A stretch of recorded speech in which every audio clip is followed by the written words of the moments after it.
Should we talk about FAANG, Steve? Let's do it. There's some new ones.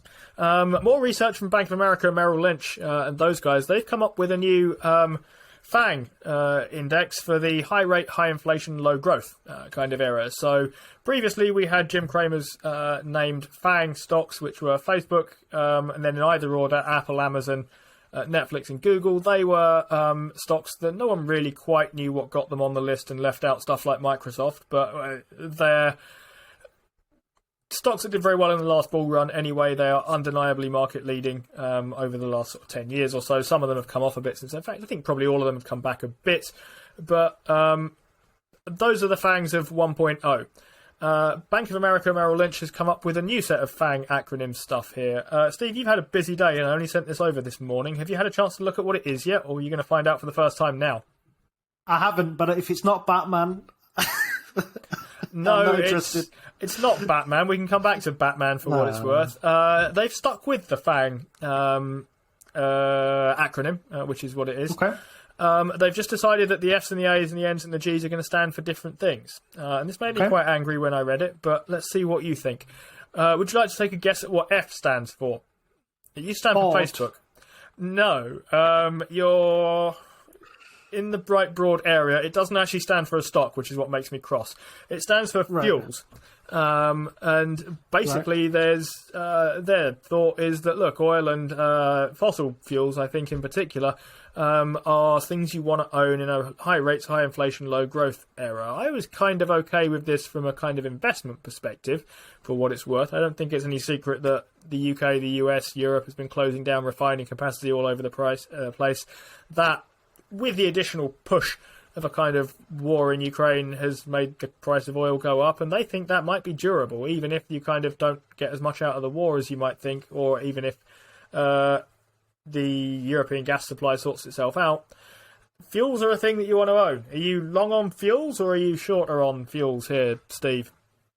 This is tricky, isn't it? I mean, I would love to have been long on fuels about 6 months ago. That would be great. I mean, this feels like buying cyclicality at the top of the cycle at the moment. It may well not be. This may well be that super cycle word we used with copper only a few months ago. I need to discover that it wasn't a super cycle. Yeah. It may well be, but I guess I'm not in a rush to buy fuels at the moment. I feel the same way. A lot of this to me, a lot of this new FAANG stuff feels to me like cyclical things at the wrong part of the cycle, by which I mean the top part of the cycle.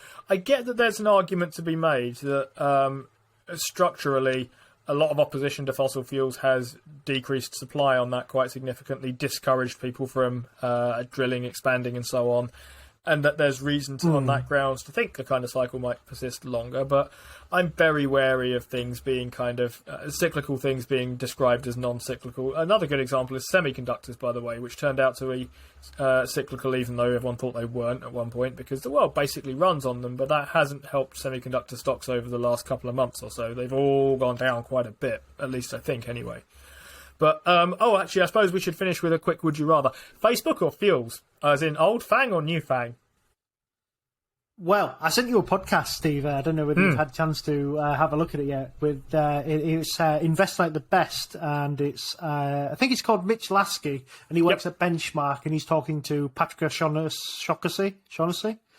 And he's talking about games investing, and it's actually a market where a lot of investors are not, don't have very good performance, but Mitch has very good performance, and his opinion is that he doesn't think VR in its current form is going to be a really good thing, and in that method he also talks about how he thinks Facebook will eventually figure it out, but he thinks the amount of money they will expend in doing so could be an awful lot, and he thinks that in quite a few areas, rather than focusing on the fun of the game and what makes a game worth playing or an experience worth doing, they're kind of focusing on the technology, and he thinks that's the wrong way to go.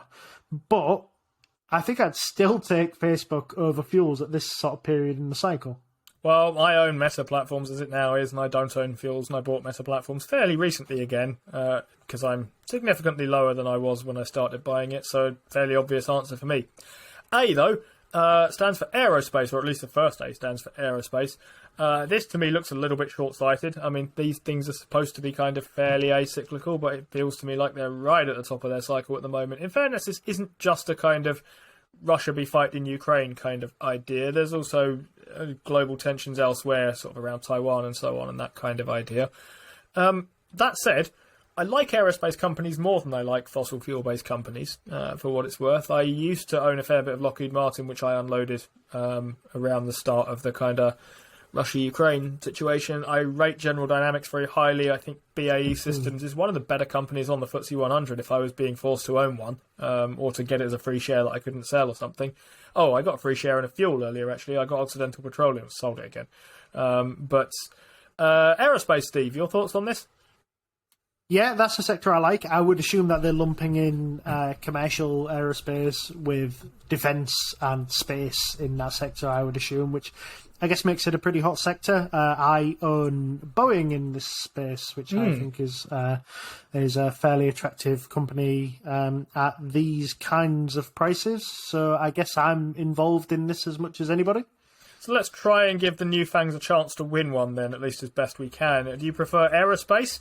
Let's suppose we're talking about an aerospace ETF here, so imagine a kind of basket of anything you can think of in this sector. Or Apple. That's no. I think I still prefer Apple over there. I mean, me and you we're not massive fans of Apple's business or balance sheet, although I think it's grown on both of us fairly recently. And, you could even perhaps say that Apple is maybe topping out even in terms of its growth. And I mean, the new iPhone releases were quite unremarkable, I thought. I mean, they're kind of mid-cycle releases, so we shouldn't be expecting too much. But I heard, I think it was Chris Hill who said that the only remarkable thing he's seen from Apple was about 8 phones ago when they made a bigger screen. He doesn't think there's been any redeeming features since then, and I would be inclined to agree. But I think I'd still go for Apple over aerospace at the moment. I think they're right in thinking that defence, space, aerospace, there's going to be quite a lot of spending in that sector for government spending. But I think I'd still prefer Apple. Yeah, I agree with you. I think I like Apple more than I thought I did. I can't interpret their balance sheet is my kind of issue here. They have this idea of net cash neutral, and I don't know quite how they work that out, because their balance sheet, at least this might be something to get past here, but the Yahoo Finance version or any other version appears to have them showing much more debt than cash, and having done so for ages and ages and ages and ages and ages. So net cash neutral. They have this thing they call term debt, which I'm not quite sure what that is. I assumed it to be the combination of long-term debt and short-term debt, which Yahoo Finance thinks is much higher than their number they give as term debt. So that's the kind of one that hangs up there for me, and I think their share price momentum will slow down when their buybacks slow down. I'm happy owning it through Berkshire for the moment, but I do like Apple as a company increasingly, and I wouldn't mind a bit more people thinking this is the end of the iPhone thing. What else does A stand for, Steve? Any ideas? Well, I guess I would guess it was some kind of commodity, but all I can think of is aluminium. But I don't think that's got any magic sectors to it. But I'll let you go. Good answer. In the commodities are somewhere else, but there's no C. Oh no, where are they? A also stands for agriculture, which is kind of a commodity, for what it's worth. But there's apparently a big need to increase food production by around 69% or so. So agriculture, a big thing going forward. We've talked about agri-tech a little bit on this kind of show, and there are some stocks in this kind of area that I quite like. Corteva I like, and regret not buying just a little while ago. It's just run since kind of Ukraine shortage puts pressure on food prices, drives up fertilizer prices and so on. And I also quite like Compass Minerals, although they have far too much debt on their balance sheet, which makes me really sad. And if they could get that under control, I would be all over that stock at these prices. Anything you like in agriculture? Yeah, 2 more to add to that. I guess we'll add John Deere. Are they in the agriculture sector? I think I'm not quite cheating to put them in there. Nutrien was another company that we really like in the potash sector. And of course, the potash price has been going absolutely nuts because a lot of fertilizer is urea pellets, essentially, or urea liquid if you're American.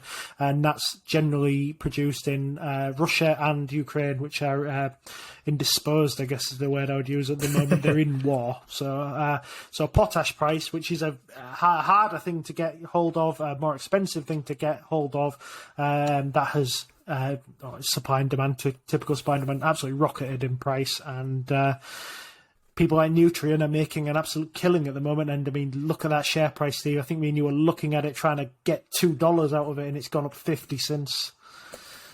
Agriculture or Amazon? Amazon. Yeah, similar. Yeah, I don't even have to think about that one. Amazon. I look across I really do like some of these agriculture things, but I look down my portfolio occasionally and think, is it worth a shuffle? Is there anything I could get rid of? I've had that Amazon thing. It's kind of... I'm not super far up on Amazon, to be honest, from where I was buying it originally, especially when you consider in the FX stuff. But it's one I feel like I can't let go. It's got a huge moat. The cash generation is, I think, still to follow, but I feel like it's one that's going to be around for a very long time. So I'm kind of confident in Amazon going forwards. N stands for, annoyingly, nuclear and renewables. All right, okay. So it stands for lots of things that don't really begin with N, but at the moment Europe is basically in a kind of fuel crisis of a sort. It's bridging that crisis with LNG from the US mostly.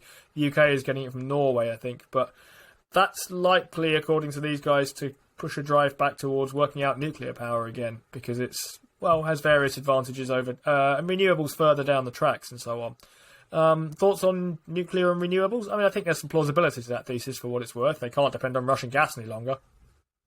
Yeah, I guess there's nothing like nationalism and geopolitics sort of struggles to make people think about sort of generating energy on their own shores, and that's what nuclear is all about, isn't it? I think everybody knows the risks of nuclear, but also the benefits of nuclear as well. I think recently I've had my sort of head turned on nuclear to the point where I think this is perhaps a good idea. Renewables is the same. I think I don't have the smarts to tell you whether climate change is a real thing or not.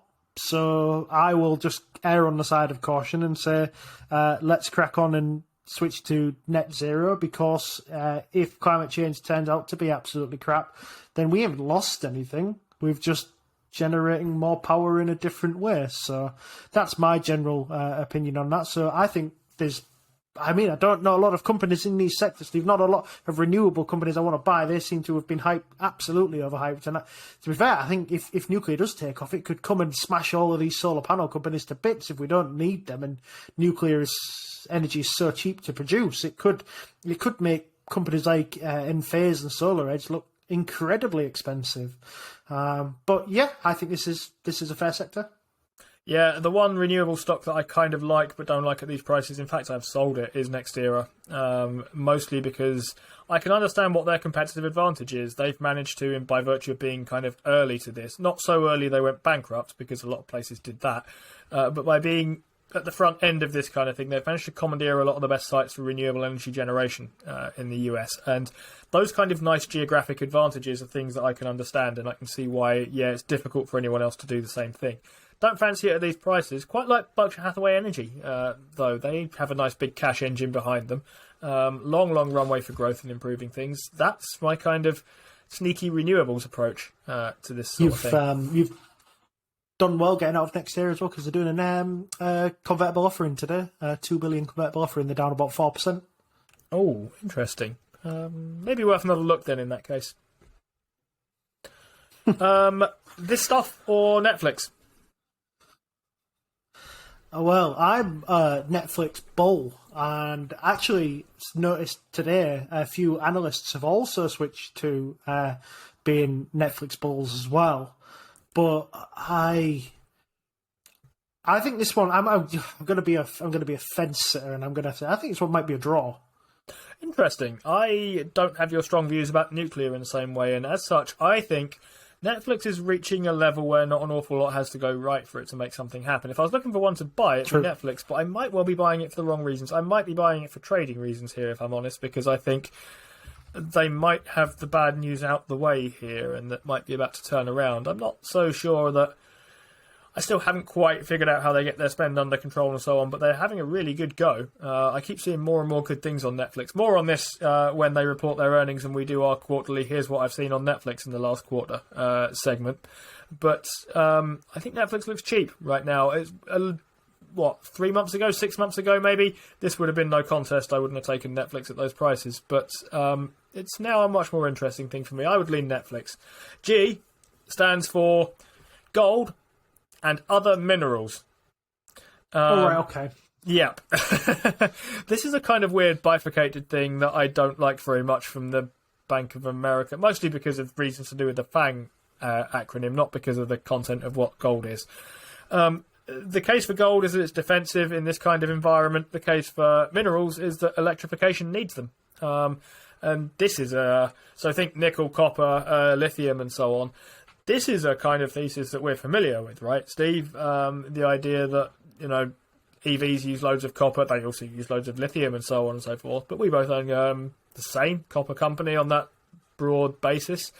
I saw something interesting the other day, actually. It was yesterday. I saw in the minerals sector, I was looking at Morningstar's top fallers of the stocks they cover in markets, and they included Nucor, Cleveland Cliffs, Alcoa.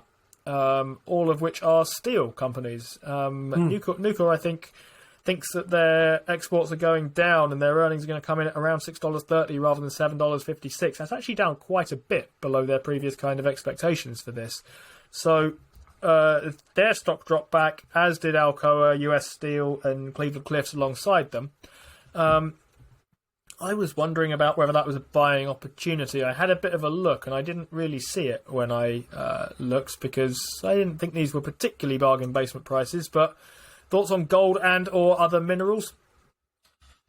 I think it's interesting, is what I would probably give you there. I think I sent you a podcast on this from the new Morningstar, the Morningstar of Investing Insights. I say it's a new podcast. They're on episode 181 at the moment, but 180 they swapped to a new format where they talk a lot more about stocks and give you snippets of their research, their paid research, I guess, is in there, and their opinion on things like commodities and things like that was to go up another level, because if you are bullish on things like EVs. And you think that batteries are going to be great. Well, at the moment, there's an iron phosphate battery, there's a lithium ion battery, and there's a nickel cobalt battery hanging around. And nobody really is quite sure which one of those is going to win.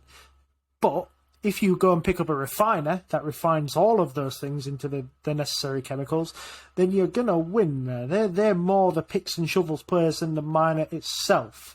So they put forward Eastman Chemicals, which actually on the day they put it forward, downgraded its guidance, so that fell about 8% or maybe 6%. But they put forward Borg Warner as well, Steve, which is one that I had a look at, and I think is a pretty interesting looking company. It's, in fact, it's a remarkably cheap company at the moment as well. So one of those ones I'm just keeping my eye on at the moment. But like you adding Diploma, I might not be a million miles away from something like that. Gold and other minerals or Google, Steve? Google. Obviously Google. Right. Anyway, those are the new FAANGs. The FAANGs 2.0. Are they better than the other FAANGs? You've heard what we think. Maybe next week we'll come up with our own kind of FAANGs or similar related acronym that we can kind of read out and confuse Paul with it. But that'll be us for next week.